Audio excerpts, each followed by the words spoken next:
Good morning, everyone. I'm here with my friend and colleague, Marina Pressman, who's a success coach, and she helps mothers navigate motherhood. And today we're really going to speak about love of yourself and love of your children. I think those are the two love areas, although, of course, it's a very broad topic that we want to focus on Yes. today, isn't it, Marina? Yes. Hi, Bev. Thank you for introducing me. And hi, everybody. Welcome to that second chapter, second interview that we're having together. And it's really such a great topic. When we talk about love, how do we express it and how do we receive it? And Beautiful. exactly, it doesn't have to be intimate, it can be in many directions. And these two subjects are really, really powerful, especially these days. Absolutely. What Yeah. do you think is what when you speak to mothers about their love for their children, where's the biggest challenge, would you say? I think that we get the definition wrong. So many Mm, times, what I'm looking for in a relationship, in a human, doesn't really necessarily have to be a mother. Uh, I see it as more of a possession standpoint. We miss the point of loving the flower that grows outside, loving the nature, loving the surrounding and the environment as it is, to compare to I love that specific item with me on me. So we're basically having that separation of love as is to compare to I love when it's mine. I love that it goes my way. I love when it goes only the way I imagine it's supposed to go.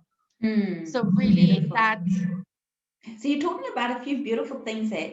That I love it when it goes my way is often based, I would think, I would imagine, on our initial attachment love that we receive from our homes, our original homes, our parents, and how we felt loved.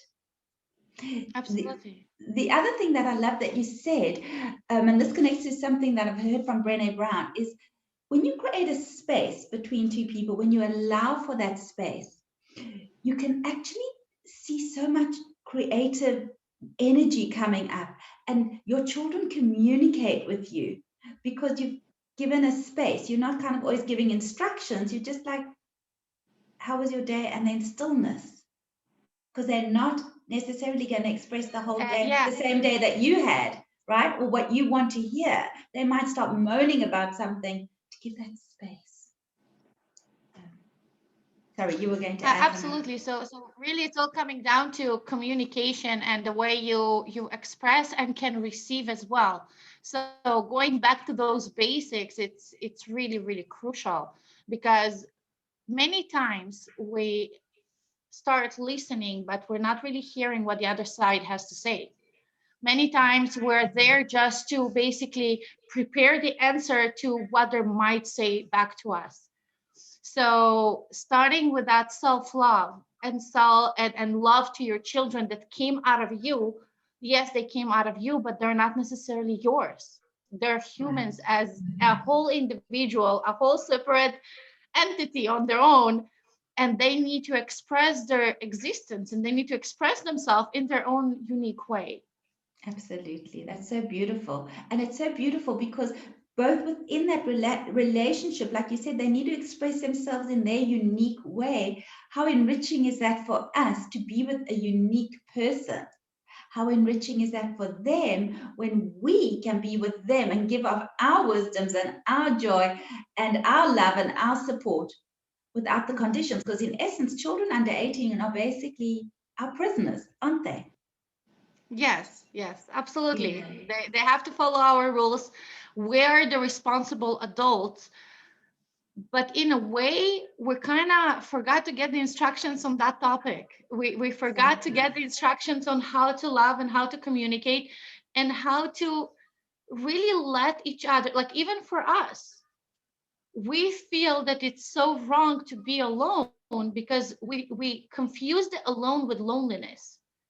Even when we're in the relationship, we can feel more lonely than the person that actually stays alone in that Saturday night or Friday night and enjoying good music, good book, or just sleep, just rest, just listening to their body. So having those instructions, not everything has to go with instructions, but sometimes it's easier for us to digest how it should look like and how it should be.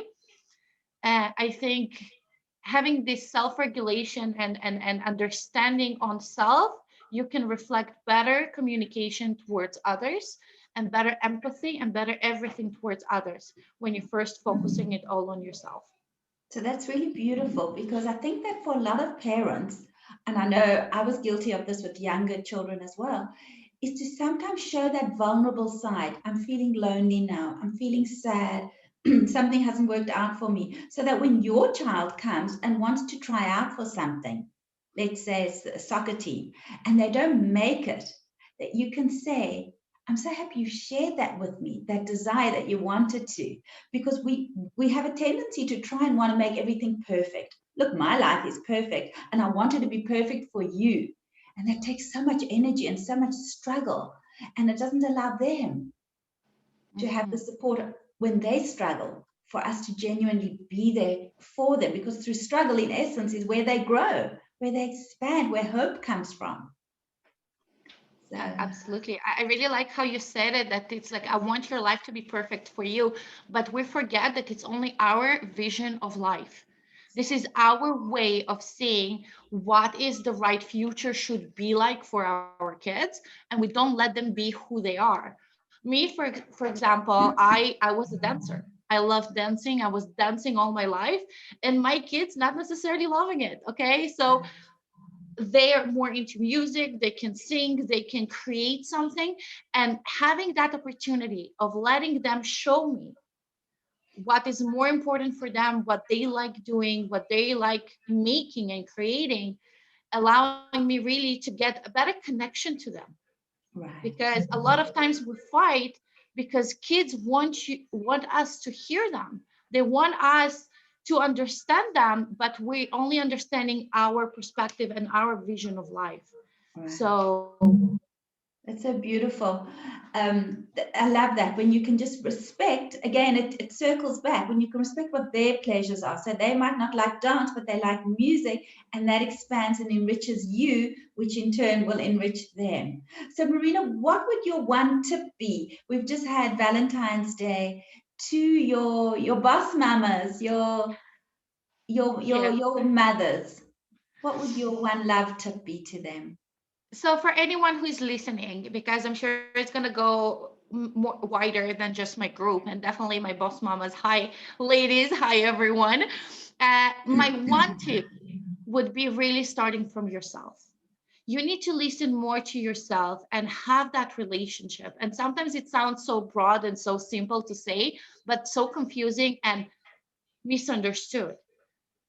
Make sure that even if you need to journal it out or talk to yourself in the mirror, or really sit down with yourself, see where you at what point in life you're at. And it doesn't matter if it's low, high, in between, confused, or lost. Recognize where you are and make sure that you don't make it worse than it is, you don't make it better than it is, and plan a better future. You can do that as long as you're connected to yourself. This self connection, this self talk, understanding that you might be hurt, you might be down, you might be in love, you might be missing something. It's not a point to blame, it's not a point to really compare yourself to the neighbor. It's more like go down with yourself, have that conversation, self talk, so you can plan a better step forward and you can have a stronger way out of any situation, especially for Valentine's. And yes, I am recently divorced, but having that self control and self love and developing that relationship with yourself can reflect to your intimate relationship, will reflect to a better partnership with others, will reflect a better relationship with your kids, with the environment, even at work. It doesn't matter. When you all go back to yourself, it's all start from within, because you don't need nothing else to validate you. You don't need nothing else from outside to kind of make that emptiness, make that hole filled up. Beautiful. Thank you. So there you have it, your invitation. Please, please carve out 5 minutes today, just 5 minutes, to spend some time with yourself, whether it be in that quiet contemplation, to see, just to check in. Hi, how are you? To write a few words, to write something that you want to see every day that will motivate you. And my last request is to just express gratitude in those 5 minutes. See what you can be thankful for. So, Marina, thank you so, so much for being with me today. I love chatting to you as always, and we'll be back with Thank you. more.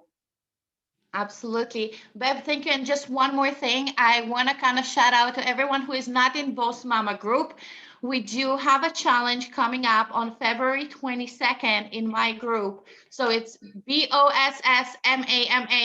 Just click the join button, apply, and we're going to see you on the 5-day challenge, how to love yourself, how to create that abundance, eliminate fear, or how to handle fear, especially in those trouble times, and make sure that our 2021 looks fabulous.